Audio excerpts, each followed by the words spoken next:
If you work in quality control at a candy factory, you know strict safety regulations come with the job. It's why you partner with Grainger. Grainger helps you find the high-quality and compliant products your business needs to inspect, detect, and help correct issues. And the sweetest part is, everyone gets a product that's as safe to eat as it is delicious. Call 1-800-GRAINGER, click Grainger.com, or just stop by. Grainger, for the ones who get it done.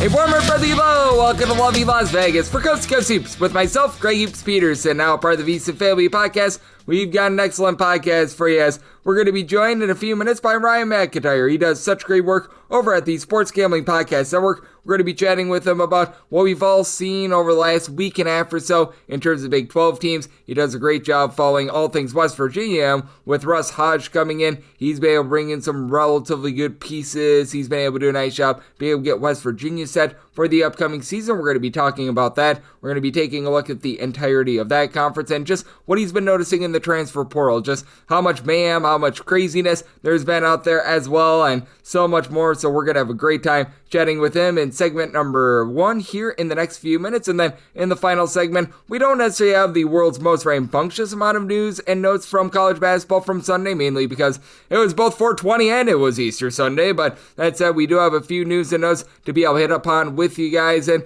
like I said, this is going to be a lot of 2-segment podcasts, just with the fact that I don't have any games recap or anything like that. But I do want you guys to fire in any questions that you have for this podcast. If there's anything that you want me to address on this podcast, you have one of two ways to be able to fire those in. First one is my Twitter/X timeline at gunit_d1. Keep in mind, letters the name does not matter, so as per usual, please do send these into the timeline. And the other way is via an Apple Podcast review. If you rate this podcast 5 stars, it is very much appreciated. From there, you're able to fire in whatever you'd like to hear on this podcast via that 5-star review. And everything today, it is brought to you by Edge Boost. Over at Edge Boost, they are making sure that bettors are able to access their funds 24/7, 365 on leap years, 366 days out of the year, because it is not anything that runs on credit or anything like that. It is just straight up a bank account that you're able to utilize whenever you need things. And when you go to Edge Boost app, utilize the promo code of Greg, G-R-E-G, you're able to get a $1 for $1 match on your first $25 deposit. That's over at edgeboost.bet, promo code G-R-E-G.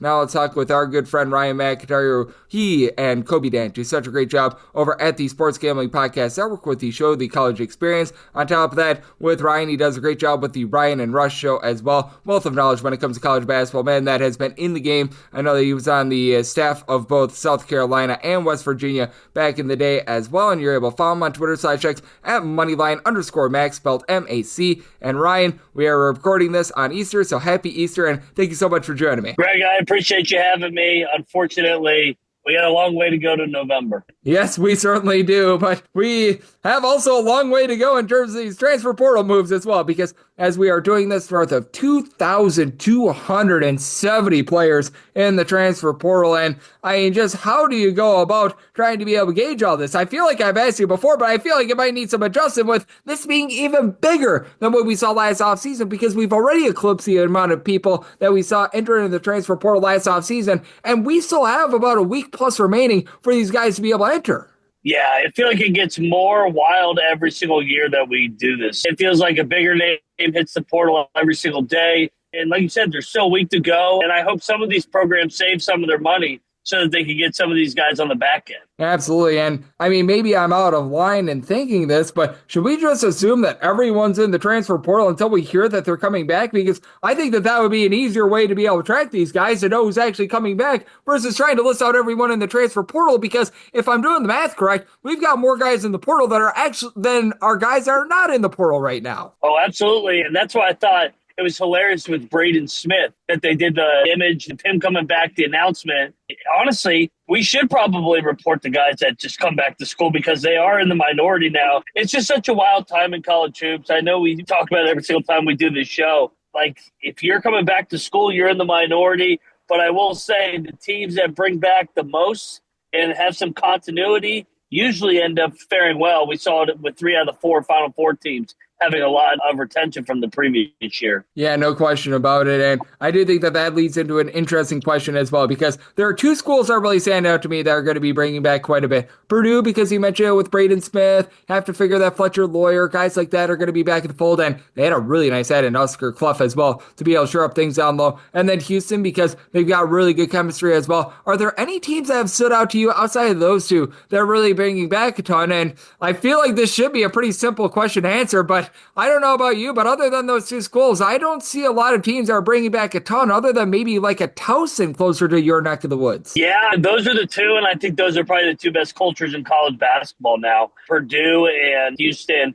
I think Matt Painter and Kelvin Sampson done an unbelievable job of figuring out ways to keep guys, whether it's their culture, whether it's just the next man up mentality. Those are the two that really caught my eye. And then, yeah, at the mid-major level, credit to Pat, Scary, and Towson for finding a way to keep some guys. But other than that, man, I feel like UConn has done a decent job keeping some of their guys, but for the most part, everybody's replacing about 10 guys. Yeah, I mean, it's absolutely insane what we have been seeing over the last few seasons in college basketball. As Ryan McIntyre, who does such great work over at the Sports Gambling Podcast Network, is joining me on Coast to Coast Hoops. And this program is going to be replacing quite a bit as well, but I mean, that's for reasons that are a little bit more outside their control. That'd be West Virginia, because when you have Darren DeVries move on and go to Indiana, you know that there's going to be an exodus. Any team that loses their head coach, other than what we saw William and Mary last year. So credit to Coach Earl, what he was able to do last season, but whenever you lose your coach, you're pretty much going to need to replace your entire roster. But what have you seen out of Russ Hoge thus far this season with West Virginia? Because I feel like he's doing a really good job in the transfer portal, and I think that this is going to be pretty much North Texas North in terms of what we're seeing with West Virginia right now. Yeah, Greg, I think Hodge has done a great job so far bringing in guys in, and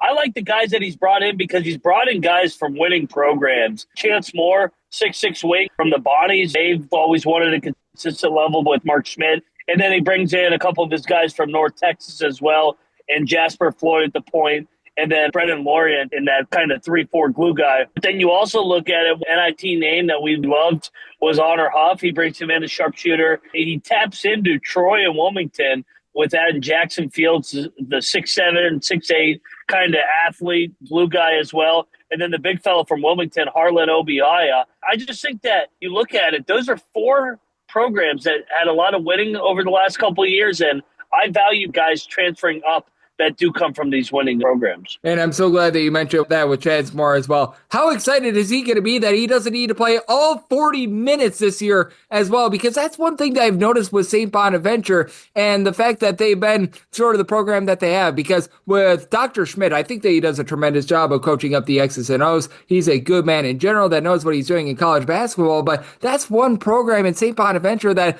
I feel like has been a little bit limited the last few years because they have such a belief that they need all their starters to play all 40 minutes and they never go to their bench, which I find that to be very interesting. And I would think that these guys that have entered the transfer portal from St. Bonaventure are probably going to be feeling very happy about their next stop, that they're actually going to get a breather here and there. Yeah, well, especially with how Hodge wants to play defensively. He was the mastermind behind those North Texas defense, even with Graham McCassin. So he likes to play 8+ guys. In an ideal world, he likes to play 10 guys. So I think that Chance Moore kind of fits right in, 6'6" athletic wing. And I thought he had a heck of a year, averaging 13 and 6 last year. So I look for him to keep taking a step and be a really good piece. But back to your original question, I think Hodge has done a really good job in the portal so far of identifying guys that fit how he wants to play. Yep, I think that he has done an incredible job, as well as Ryan McIntyre, who does such great work over the Sports Gambling Podcast Network. He is joining me on Coast to Coast Hoops. And how do you just gauge the Big 12 in general this offseason? Because with the Big 12, prior to what we've seen over the last, I guess you call it 24 months on the SEC, they were the big bad wolf in all of college basketball, with the way that everything had been materializing, with the way that they had just been so rock solid back when they had the 10 teams in the conference, knowing that you get 7+ into the NCAA tournament. And I feel like this has honestly been a good offseason for teams like West Virginia, what have you, but I've also been impressed by schools like Baylor and some of the moves that they've been making as well. Yeah, Baylor's going to have a completely new roster, so a new look Baylor Bears team. I think a lot of the teams, you just get impressed with the guys that they were able to keep. JT Toppin is as good as anybody's going to be, a preseason All-American at Texas Tech. And then we mentioned Houston already with their continuity. I like what Arizona's done with Tommy Lloyd here. I think them going through the Big 12 knowing what it takes from a physicality standpoint. Kansas is going to be young, but I think they're going to be faster, more athletic in the post-Hunter Dickinson era. So I'm looking forward to seeing that, and they were able to bring Flory back as well. And then how can you not like what BYU's done? You bring in AJ, the freshman, who's going to be arguably the number one pick in the draft, and then Rob Wright. There's been rumors that maybe Darian Williams heads over to Provo if he doesn't finish out the NBA draft process. So I think the Big 12's in a really good position going into next year to contend for that top league spot again. Yep, I'm right there with you. I think that it's been a really good offseason for the Big 12 and Baylor as well. I'm not sure how you feel about them, but I like the fact that they brought in Jocelyn Bodu, and it feels like there might be a little bit of philosophy shift with Baylor because they're bringing in more big men and more defense-oriented guys this offseason, it feels. It really does, and it kind of goes back to the old Baylor. I feel like they got guard happy these last couple of years, and don't get me wrong, they had some really good guards, but their national championship team was built on toughness. Guys like Mark Vidal, guys like JTT at the front line with those defensive guards in Davion Mitchell. So I think they're trying to get back to the defensive end of the floor. I like what they've done so far with some of these portal additions.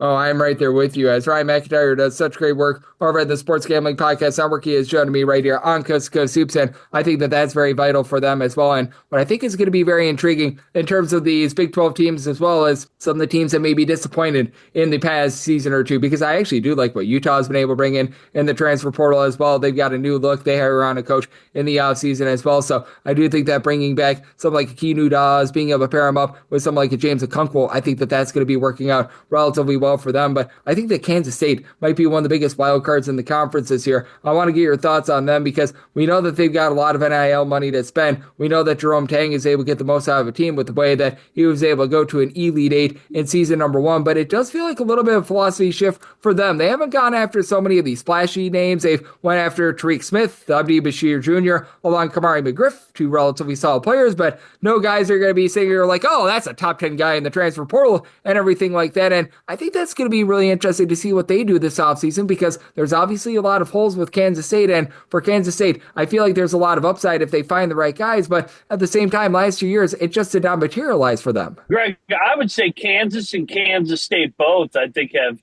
changed their philosophies here. And just like Baylor, I think they're being more strategic. I think the last year was the first time you had all that money. Hey, we could go buy a super team. Let's get as much talent in here. And it didn't work for either of them. And Tang, I'm not saying he's on the hot seat, but he is entering a big year here. Back-to-back missing the NCAA tournament. I know he went to the Elite Eight. I feel like he needs to get to the NCAA tournament or get back there this year, or otherwise he could be in that hot seat area headed into year number 5. So, yeah, I'm with you. I think taking guys more under the radar, sometimes less is more, especially in this portal. And I want to pose this question to you as well, because I was asking this question last year as well. Do you feel like what Jerome Tang did in season number 1, leading Kansas State to the Elite Eight, was a little bit of flash in the pan? Or do you feel like what we've seen these last 2 years is a little bit less representative? Because we have seen just 2 completely different Kansas State teams under Jerome Tang. That first year, everything was tremendous. And these last 2 years have been pretty big disappointments. It's starting to feel like there was a little bit of a one-hit wonder. I think they did catch lightning in a bottle with Marquise Noel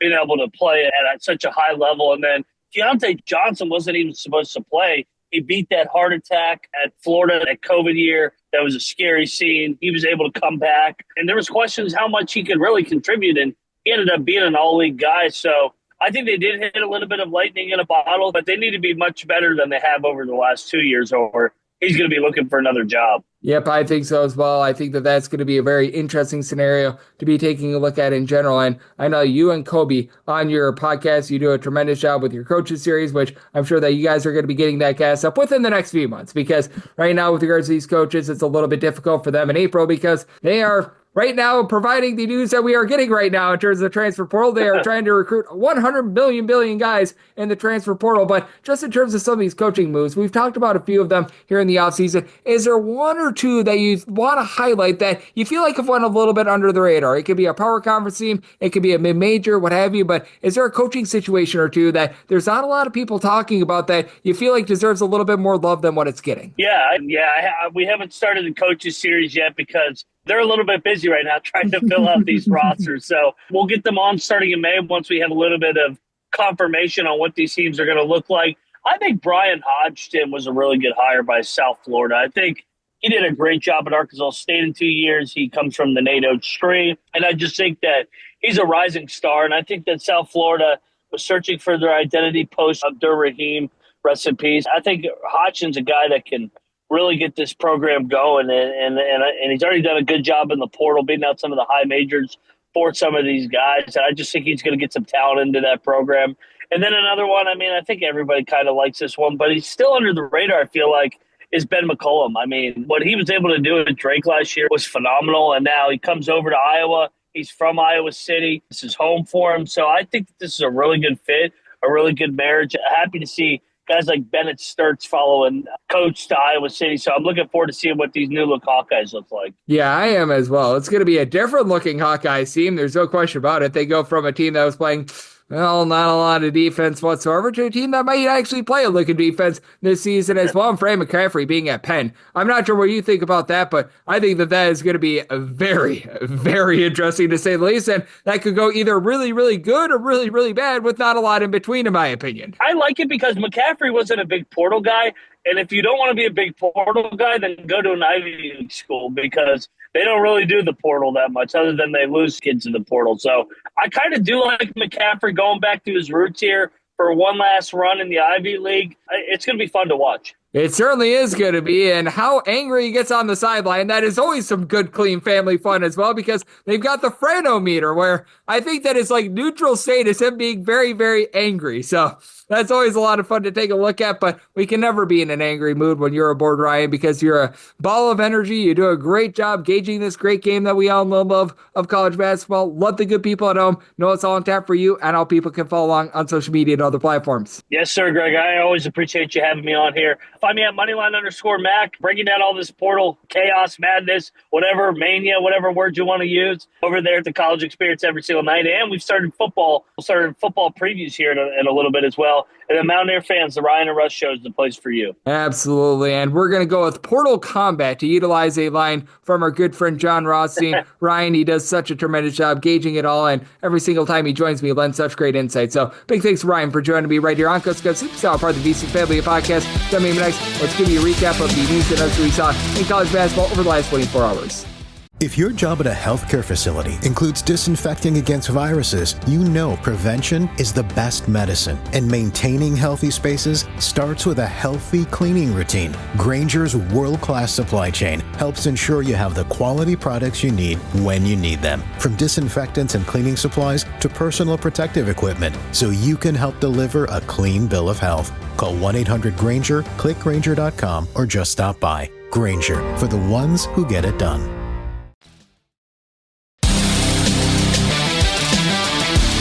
And we're back here in lovely Las Vegas for Coast to Coast Hoops with myself, Greg Peterson, now part of the VC Family Podcast. It was great to be able to get Ryan McIntyre aboard. He does such great work over at the Sports Gambling Podcast Network, taking a look at all things college basketball every single time he joins me.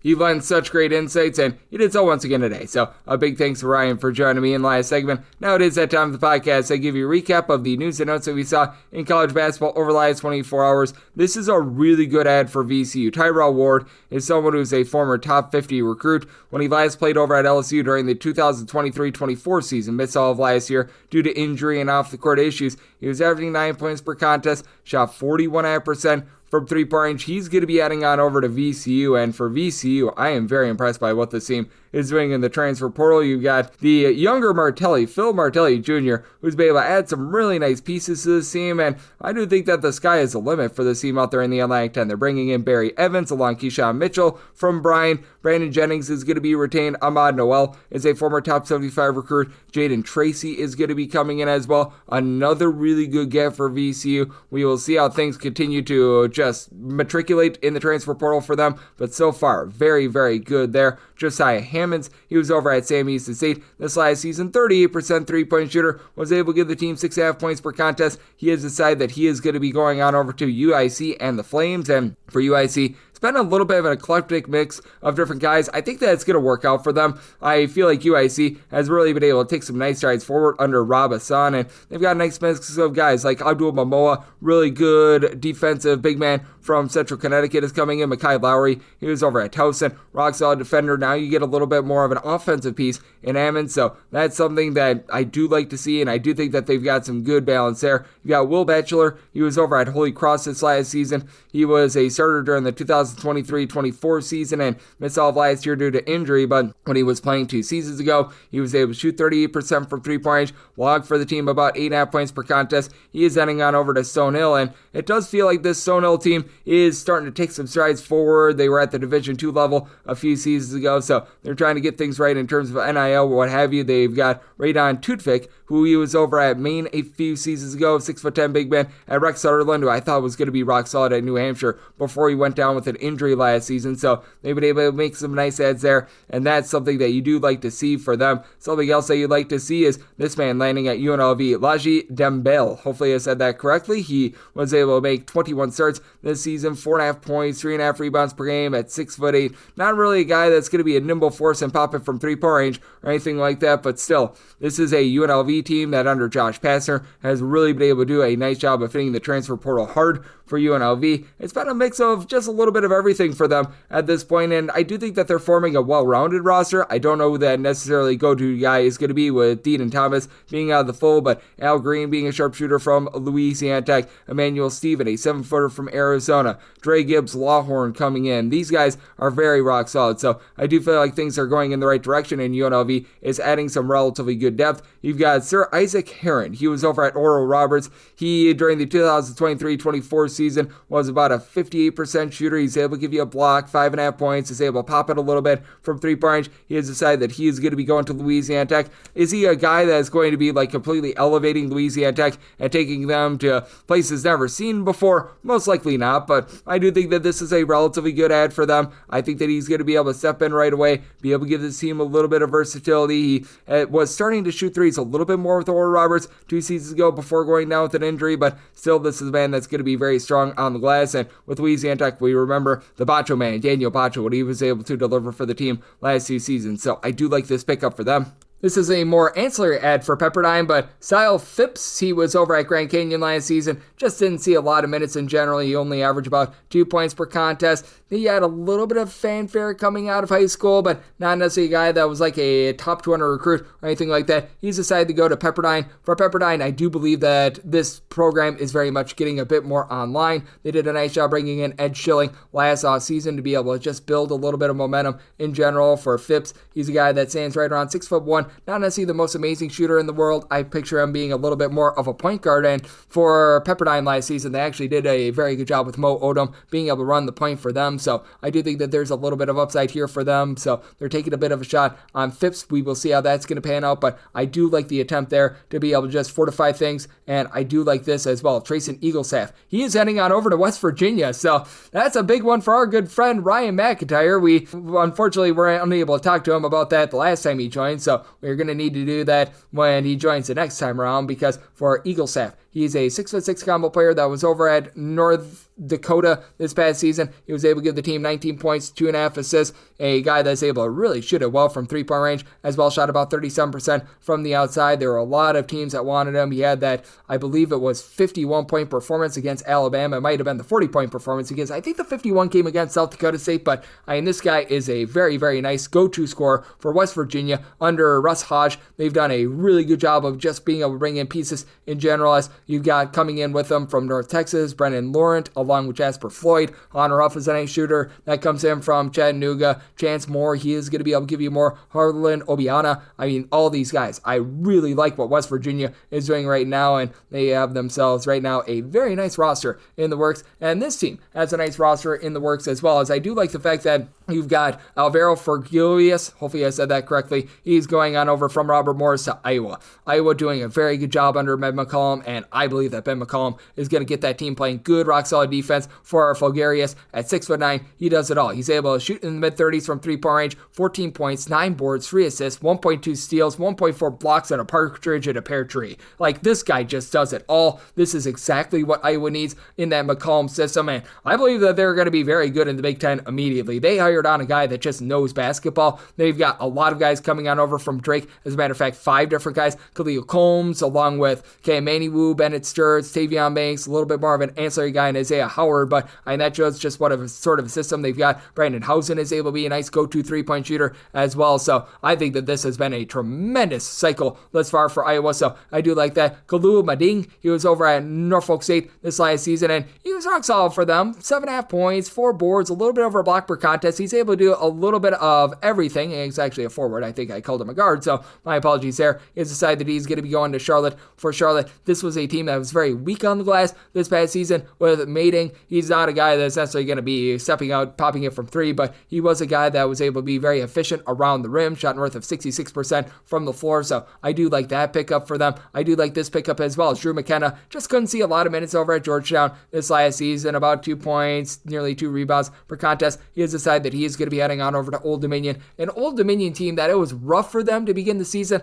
last year. You can tell that they were really starting to find their sea legs when it came to conference play, and for Old Dominion, I do believe that they've got the right coach in there. They've got Mr. Mike Jones. You might ask who, and I say Coach Mike Jones, but being able to bring in a guy like a McKenna, who was a pretty highly touted prospect coming out of high school. If you look at the class of 2023, 247 Sports rated him as a top 175 guy, 6'7", a little bit of a do-it-all guy. Hopefully he can shoot threes a little bit better than what Old Dominion did a season ago, but I like that pickup for them. Tanner Toolson, he has decided that he is going to be going to TCU. A little bit of a gamble from TCU because we saw them invest a lot in the mid-major guys last season, and they didn't necessarily pan out for Toolson. I don't know how his game is going to translate to a school like TCU. 13.5 points, a little bit over a steal per contest at Utah Valley. A perfectly fine mid-major guard.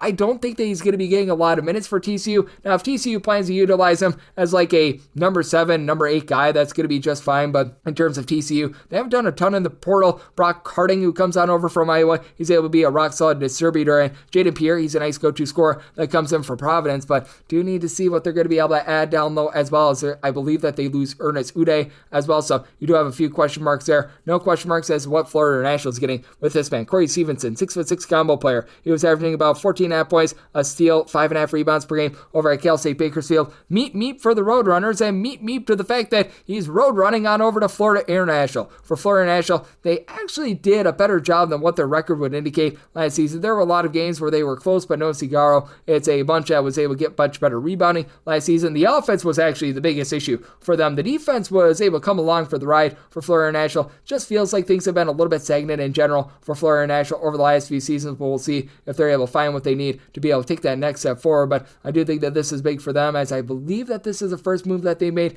in the transfer portal, might be the second, but they need to get a little bit more of a move on, but that's a good place to be able to start. And this is a good pickup as well, as you've got Amar Uyagard. He was one of the top junior college players in all of college basketball in the cycle of 2024. Played 11 games over at Fresno State, so he avoided the gambling scandal. He averaged 13.5 points per contest. Apparently, he was named JUCO Player of the Year by some sort of a publication in 2024 as well. He's decided that he's going to UW Milwaukee. Now, long and winding road. This is his third school because he was at Fresno State. He then transferred to Western Illinois, and then he transferred out of Western Illinois after sitting out this past semester for reasons I don't know. So that's very interesting to say the least. But you know what? That's a good pickup for UW Milwaukee. They've done a good job being able to find some of these diamonds in the rough, and I do think that he's going to be able to do a nice job of be able to elevate this team, and I do think that this is going to work out very well for them. I think that this one is going to be able to work out pretty solidly as well. Dangmeyer, he was over at North Dakota this past season, averaged about 6.5 points, 4 rebounds per contest. Not a guy that's really going to be super duper versatile or anything like that, but a guy that's familiar with the Summit League. He's going to be going on over to Omaha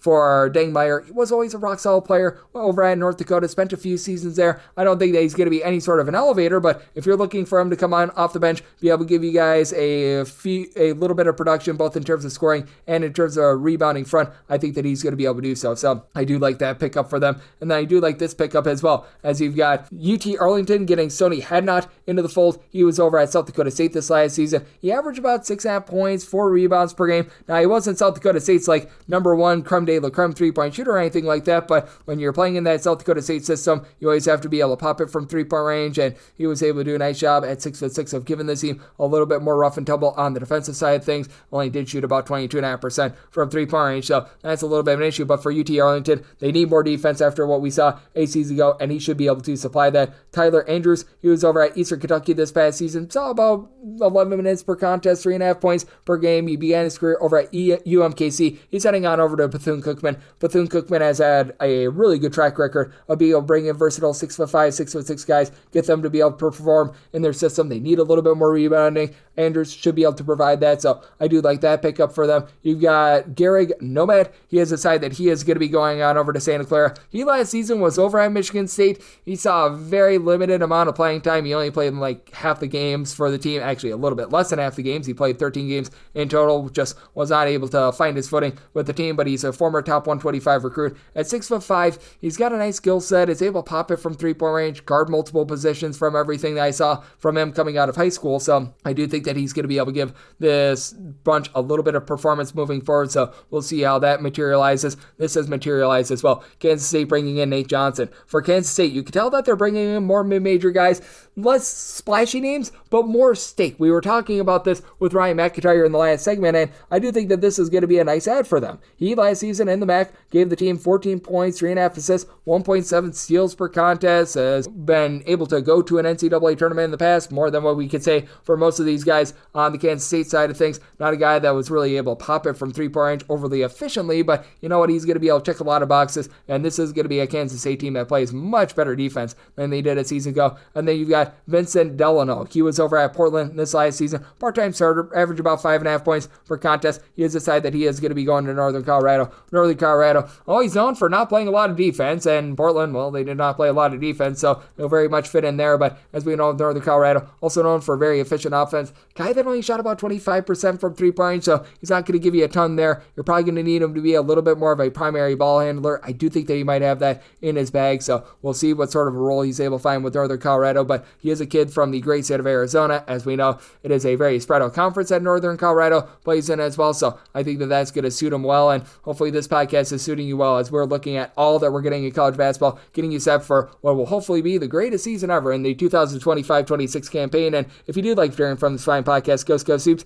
you're able to subscribe wherever you get your podcasts, Apple Podcasts, Google Play, Spotify, Stitcher, and TuneIn. If you have a question, comment, segment idea, what have you for this podcast, you have one of two ways we offer those in. First one is my Twitter /X timeline at GUNet_81. Keep in mind, letters EM, they mean does not matter, so per usual, please do send these into the timeline. The other way is find an Apple Podcast review. If you rate this podcast 5 stars, it is very much appreciated. From there, you're able to fire in whatever you'd like to hear on this podcast via that 5-star review. Big thanks once again to Ryan McIntyre over at the Sports Gambling Podcast Network for joining me in the last segment, and I'm with you guys every single day on this podcast, regular season and off season, so I'll be back with you once again tomorrow. Thank you. If your job at a healthcare facility includes disinfecting against viruses, you know prevention is the best medicine, and maintaining healthy spaces starts with a healthy cleaning routine. Grainger's world-class supply chain helps ensure you have the quality products you need when you need them, from disinfectants and cleaning supplies to personal protective equipment, so you can help deliver a clean bill of health. Call 1-800-GRAINGER, click Grainger.com, or just stop by. Grainger, for the ones who get it done.